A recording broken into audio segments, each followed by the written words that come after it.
Yadav voter उस तरह से टूटे नहीं, लेकिन आप किसी भी यादवों से आप बात कीजिए, वो ये बात तो कहेगा कि हाँ बात ठीक कह रहा है, लेकिन हम वोट देंगे तेजस्वी को, वो अलग विषय। लेकिन वो डायरेक्ट हिट कर रहा है, मतलब धीरे धीरे धीरे धीरे वो शांत तो चला रहा है। अब ये और बात है कि पेड़ कटता है कि नहीं कटता।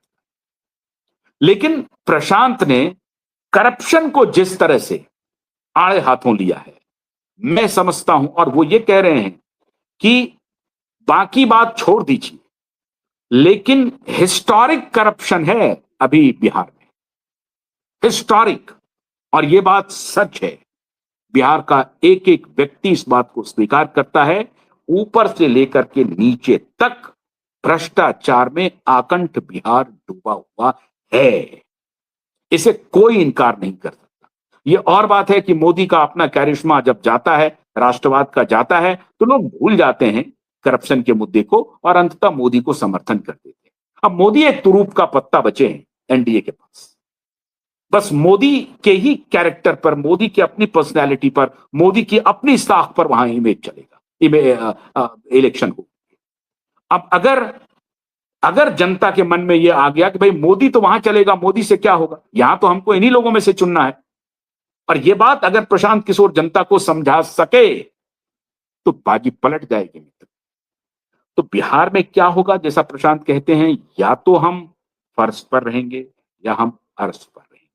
अब फर्श के बारे में भी उन्होंने कहा है कि बिलो 10, मतलब 10 से नीचे सीट लाएंगे या फिर हम ऊपर रहेंगे। अगर ये सासुमा का खेल चल गया, मैं बता रहा हूं आपको, जिस तरह से वो बिहार के ब्यूरोक्रेट को निशाना बना रहे हैं, जो कि बनाना ही चाहिए। बिहार की ब्यूरोक्रेसी भ्रष्टतम ब्यूरोक्रेसी है, भ्रष्टतम। वो मैं क्यों कह रहा हूं, उसका खुद प्रशांत ने ही जिक्र किया कि मान लीजिए कि जिस स्टेट का 3.5 लाख करोड़ का बजट हो, एनुअल बजट जिसको आप कहते हैं, वहां करप्शन का यह आलम है कि उसका एक सेक्रेटरी लेवल का ऑफिसर 10,000 करोड़ का बताया जा रहा है, 5,000 करोड़ का बताया जा रहा है, 2,000 करोड़ का बताया जा रहा है, और वो नेताओं के साथ मिलकर के धंधा कर रहा है। ऑस्ट्रेलिया में जमीन खरीद रहा है, अफ्रीका में जमीन खरीद रहा है, इंग्लैंड में, अमेरिका में, इस तरह से प्रॉपर्टी खरीद रहा है वो व्यक्ति।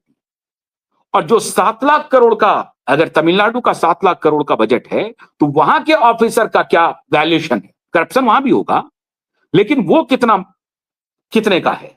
इसलिए कह रहे हैं कि जो प्रोपोर्शनेट करप्शन को जिस तरीके से प्रशांत किशोर डिफाइन कर रहे हैं, डिकोड कर रहे हैं, और सामान्य भाषा में पब्लिक को समझा रहे हैं कि इस करप्शन के पैसे को अगर आपने रोका तो यहां सब कुछ हो सकता है।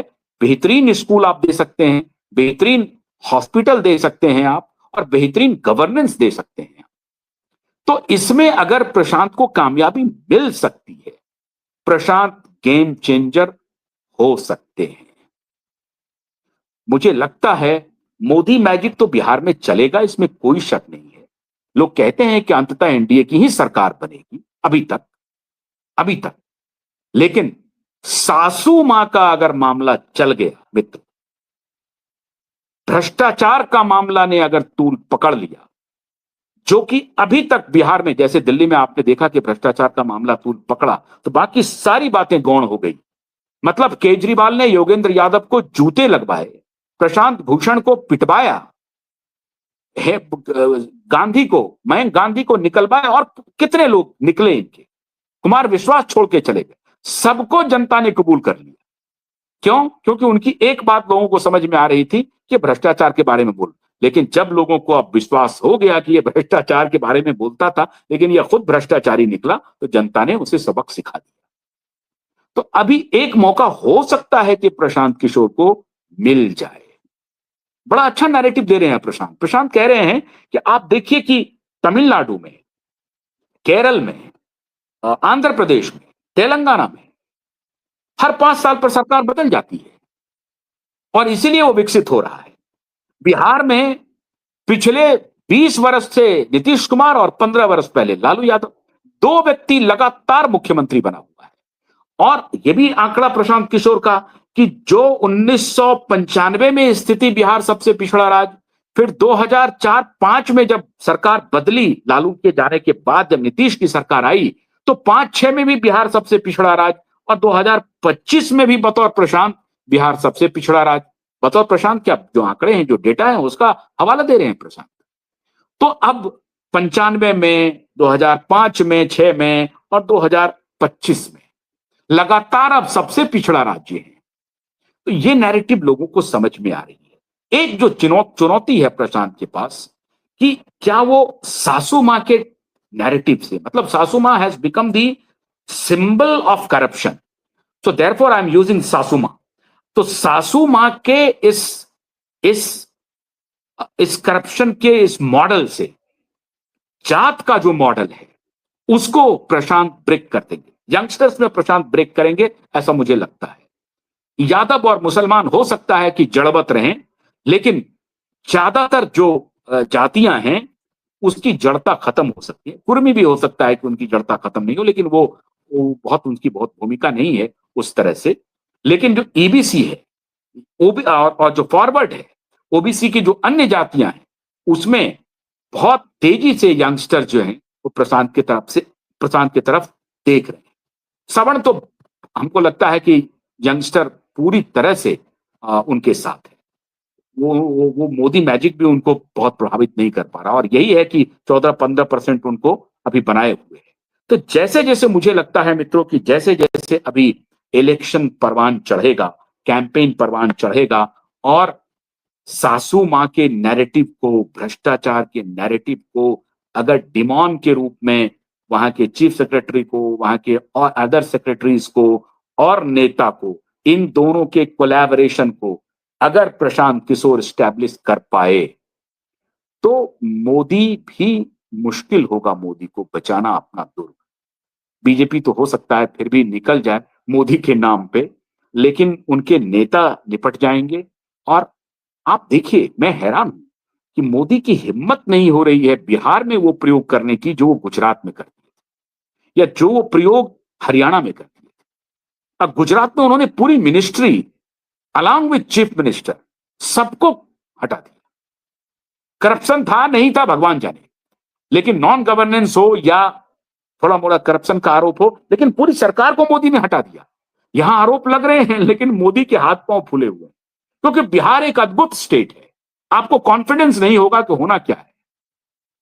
प्रशांत बार बार ये कहते हैं कि नहीं नहीं, जात तो वोक्का लिंगा तो कर्नाटका में भी है, कम्मा रेड्डी आंध्रा में भी है, यहाँ जाट और गुजर हरियाणा में भी है, महाराष्ट्र में भी कुणबी है, मराठा है और विभिन्न जातियां हैं। वहां तो प्रकाश अंबेडकर का भी पार्टी बहुत दमखम रखता था, दलित का भी वहां पे अच्छा खासा ये है, तो वहां भी जातियां हैं। आप बिहार को आप लोग सब कहते हैं, नहीं, दोनों के जातियों में एक कह सकते हैं कि गुणात्मक फर्क है। और ये बात सही है कि हर जाति के लोग तोड़ते हैं। जैसे मैं प्रशांत का सुन रहा था कि नहीं नहीं, आप देखिए कि शराबबंदी के ऊपर प्रशांत ने कहा, मैं समझता हूं कि वो जो उनका आर्गुमेंट था, बाद में उन्होंने खुद ही करेक्ट किया प्रशांत ने, कि शराबबंदी के बाद नीतीश कुमार लूज किए हैं। शराबबंदी की वजह से नीतीश कुमार लूज नहीं किए हैं, अन्य फैक्टर से लूज किए हैं। चिराग पासवान खड़े हो गए, या वो वोट ट्रांसलेट नहीं करवा पाए, बीजेपी के वोट ट्रांसलेट नहीं हुए, वो अन्य फैक्टर्स थे। करप्शन के चार्जेस थोड़े ज्यादा हो गए थे, और उसी वक्त 2020 में ही ये थोड़े से बीमार चलने लगे थे, और उस वक्त वो घूम घूम के कह रहे थे कि मेरा आखिरी चुनाव है। बहुत सारे फैक्टर थे। इसलिए शराबबंदी के बाद जो 2020 का जो रिजल्ट आया, वो अगर आप ये नहीं कह सकते हैं कि शराबबंदी का उस पर कोई असर नहीं है।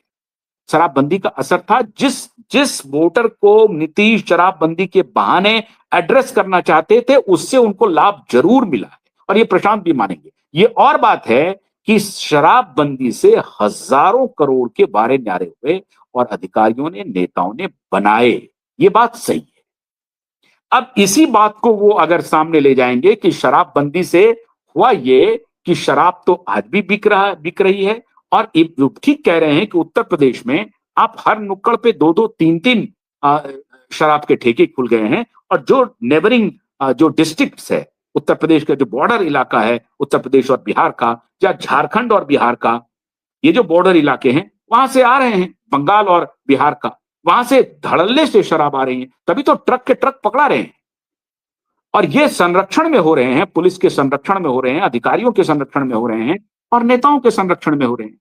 ये बात बिल्कुल सही है कि शराब बिक रहा है अवैध तरीके से, शराब से पैसे बनाए जा रहे हैं, बालू माफिया, शराब माफिया, ये गठजोड़ बहुत गहरा है और नेताओं और ब्यूरोक्रेट का जो करप्शन का गठजोड़ है, जिसमें उन्होंने सासू माँ का एंगल लाया है मित्रों, ये सासू माँ अगर ठीक से चला तो एक नया आपको सीरियल देखने को मिलेगा बिहार में। तो रोचक होगा बिहार का चुनाव, बहुत आसान नहीं है, बहुत कठिन है इस बार मोदी जी के लिए बिहार की डगर। हालांकि हालांकि एंड ऑफ द डे जो 2020 में भी हुआ था, मोदी का मैजिक चलेगा, मैं आज भी मानता हूं। लेगेसी मीडिया मोदी को लेकर के मोदी मैं करेगी, उससे एक जरूर फोबिया बनेगा, लेकिन इस बार एक मास्टर स्ट्रैटेजिस्ट के सामने एक चुनौती है, वो मीडिया को कैसे मैनेज करते हैं। अभी तक तो पत्रकारों से लड़ रहे हैं, झगड़ रहे हैं, उनको मालूम है कि पत्रकारों को बोलना पड़ेगा और ठीक कर रहे हैं। जो अयोग्य तरह के अनर्गल सवाल पूछते हैं उनको ठीक अटैक कर रहे हैं, उनको पूछना भी चाहिए। लेकिन प्रशांत अपनी स्ट्रैटेजी को इस बार बिहार चुनाव में मैं समझता हूं कि दांव पर लगाए हुए हैं। हालांकि वो पहले से कह रहे हैं कि इस बार अगर मैं हार जाता हूं, सफलता नहीं मिलती है, तो अगला 5 साल हम फिर देंगे, मतलब 10 साल का उन्होंने वक्त दिया, उसके बाद वो हार मानेंगे। मतलब इस बार वो हार मानने वाले नहीं है, वो पहले से कह रहे हैं। तो अगर प्रशांत को अपेक्षित सफलता नहीं भी मिलती है, तो आप उनका उत्तर मान के चलिए कि प्रशांत फिनिश नहीं हो रहे हैं, अगले 5 साल के लिए फिर काम करेंगे। तो प्रशांत की ये एक प्रकार से सफलता है और उनको मालूम है, वो इस बात को समझ रहे हैं कि बिहार